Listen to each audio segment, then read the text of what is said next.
Colossians 2 and verse 7 finds the Apostle Paul writing these words, "Having been firmly rooted, and now being built up in him and established in your faith, just as you were instructed." Paul told the Colossians that they were rooted and established in faith. Again, the source of faith is the Word of God, Romans 10 and verse 17. We are established as we follow what he has instructed us in his Word. Paul told the Ephesians that having the unity of the faith meant that they would not be carried about by every wind of doctrine, Ephesians 4 verses 13 and 14. Through faith, we're able to stand firm. But why is this stability important? Yes, we will all face troubles in this life that will produce turmoil and will try our faith. But having a stable faith helps us to endure the trials and temptations that will come. James wrote, "Consider it all joy, my brethren, when you encounter various trials, knowing that the testing of your faith produces endurance.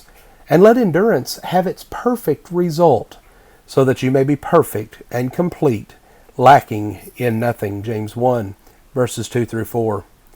Though the trials we face will test our faith, if we hold on to our faith, these trials will ultimately strengthen our faith and make us complete. Later in the very same chapter, James wrote, "But each one is tempted when he is carried away and is enticed by his own lust. Then when lust has conceived, it gives birth to sin.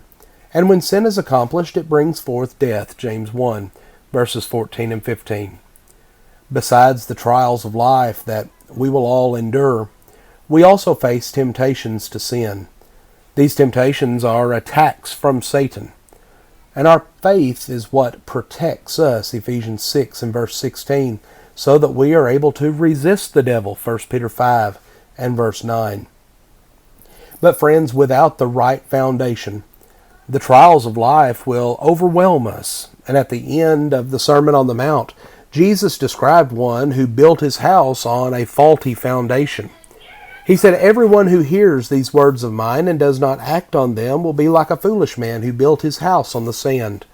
The rain fell, and the floods came, and the winds blew and slammed against that house, and it fell, and great was its fall." Matthew 7, verses 26 and 27. Without the right foundation, hearing Christ's words and obeying them, the hardships of life would be too much for us to handle. In the parable of the sower, Jesus explained the meaning of the rocky soil as those who, when they hear, receive the word with joy, and these have no firm root. They believe for a little while, and in the time of temptation they fall away. Luke 8 and verse 13. Without a strong root, which involves being established in one's faith, one will only follow Christ when it is convenient to do so. When the life of a Christian becomes difficult, then he will fall away. In contrast with these examples, we're to have faith, which will give us a firm foundation. But how does faith provide this type of foundation? Well, notice what Jesus said.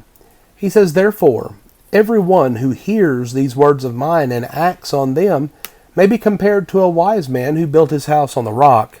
And the rain fell, and the floods came, and the winds blew and slammed against that house, and yet it did not fall, for it had been founded on the rock." Matthew 7, verses 24 and 25.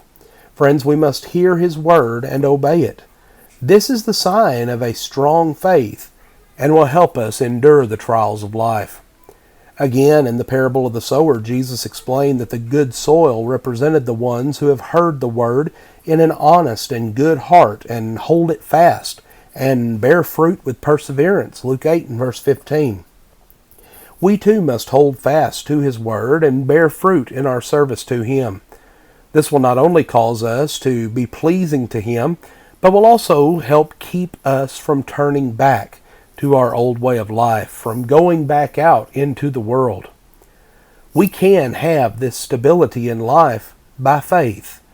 That does not mean that we will not face trials and turmoil in life, but our faith provides us with a solid foundation as we can look past the troubles of life to the reward that God has promised to us. Friends, we thank you for joining us for our program today, and may God bless you with a wonderful day.